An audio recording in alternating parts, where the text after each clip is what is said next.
Good day mga kanegosyo, ako nga pala si Jepoy, isang negosyante. Isa rin akong DJ at meron na akong 10 taon na karanasan na pagkalugi sa pagninegosyo. Hindi ako vlogger, hindi ako influencer, isa po akong content creator mga kanegosyo. At ang topic natin ngayon, market ng mayaman mga kanegosyo or community ng mayaman. Eto mga kanegosyo, kung nagsisimula ka pa lang magnegosyo, tapusin mo 'tong video na 'to, sigurado marami kang matututunan. Kung nagninegosyo ka naman na, malamang ito yung dahilan kung bakit, isa sa mga dahilan kung bakit nalulugi yung negosyo mo.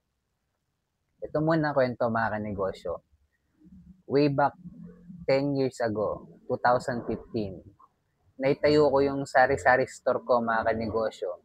Malapit kung saan ako graduate ng college. Graduate po ako ng Marketing Management sa TIP Cubao, Technological Institute of the Philippines mga kanegosyo. Pang-anim akong sari-sari store na nakapalibot doon sa school na pinagtapusan ko. Actually, after ko graduate ng college, nag-work muna ako as a sales. Ilang taon din yon. At gusto ko talaga magtayo ng negosyo. Naisipan ko sari-sari store mga kanegosyo. Bakit sari-sari store? Una, hindi ako marunong magluto. Pangalawa, sari-sari store kasi yung pambansang negosyo sa atin. Tsaka madaling buksan. Yung tipong nagtayo ka ng sari-sari store ngayon, kinabukasan, may katabi ka ng sari-sari store din, kalaban mo na agad. So, sobrang daling buksan. At ang customer or community yung pinaglilingkuran ko mga kanegosyo is college student.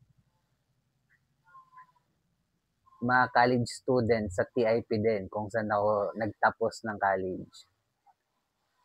Hindi ko pa, nung nagsisimula ako magnegosyo mga kanegosyo, hindi ko pa alam yung mga focus in one, hindi ko pa alam yung community ng mayaman, hindi ko pa alam na may level 2 pa pala, na kailangan mong i-level 2 yung negosyo mo. Hindi ko alam na yung sari-sari store pala kapag lumaki, sari-sari store pa rin. Lagi nilang sinasabi pag lumaki yon grocery store, mali po mga kanegosyo. Ang sari-sari store pag lumaki, sari-sari store pa rin po yan. Dahil magkaiba ang business model ng sari-sari store at grocery store mga kanegosyo.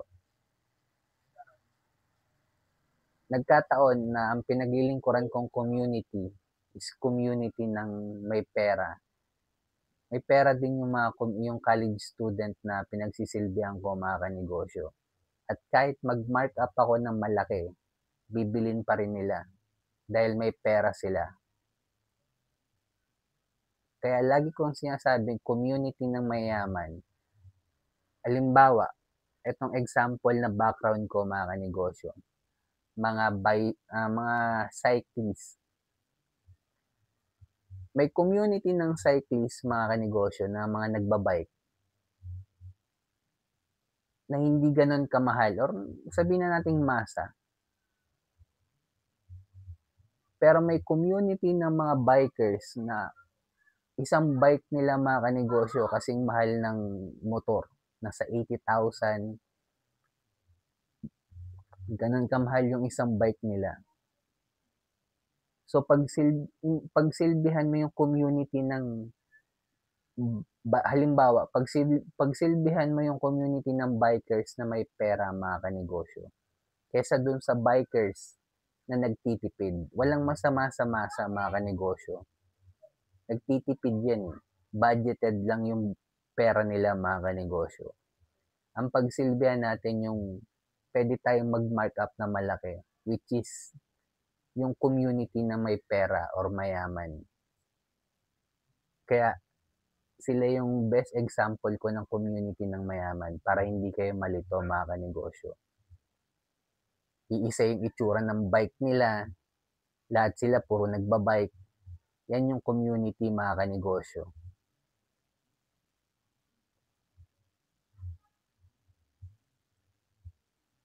Kaya kung nagninegosyo ka ngayon or kung magninegosyo ka, bukod sa focus in one mga kanegosyo, hanapin mo rin yung community ng paglilingkuran mo. Hindi lang yung mga sinasabi nilang malakas sa foot traffic. laging daanan ng tao. Yes, bibili sa'yo yan once, bibili sa'yo isang beses, pero iba yung community kapag yung pinaglingkuran mo mga kanegosyo. Kasi may repeat order dun. Merong babalik at babalik kapag pinaglingkuran mo yung isang community. Sa foot traffic, kahit sino lang eh. O bili ka dito, bukas wala ka na. Bili ka dito, bili ka sa akin, bukas wala ka na. Although may benta ka ngayong araw, pero aasa ka na naman kinabukasan sa panibagong customer na naman. Yan yung hindi naiisip ng mga ibang negosyante, mga kanegosyo. Kumpara kapag ang pinagsisilbihan mo isang community lang, doon mga kanegosyo may repeat order doon. Paulit-ulit silang bibili at bibili sa'yo. Una dahil kilala ka na nila, napaglingkuran mo na sila, kahit mag-mark up ka ng malaki mga kanegosyo, bibili nila kasi may pera sila. Ayun yung power ng community mga kanegosyo. Kaya, tsaka, kung magninegosyo ka, anong mas uunahin mo? Produkto or serbisyo or community na paglilingkuran natin? Laging inuuna ng mga negosyante ngayon, gumawa muna ng produkto. Pero hindi nila alam kung kanino nila ibebenta. Mas unahin nating hanapin muna yung community yung paglilingkuran natin, tsaka tayo gumawa ng produktong kailangan nila. Magsilbi muna tayo sa community mga kanegosyo. Mas okay yun kaysa gumawa ka muna ng produkto agad. Hindi mo naman alam kung kanino ibebenta or kung kahit sino lang gusto mong pagbentahan. Huwag kayong malito mga kanegosyo sa community. At kung umabot ka sa dulo na video na to mga kanegosyo, nagpapasalamat ako. Subscribe mo naman tong video ko. Kung may mga tanong ka, comment ka lang sa baba. Like mo na rin tong video ko mga kanegosyo. At bilang negosyante, kung dumadaan tayo sa pagsubok or struggle, huwag natin kalimutan mag-pray kahit anong religion natin mga kanegosyo. Ingat tayong lahat. Peace.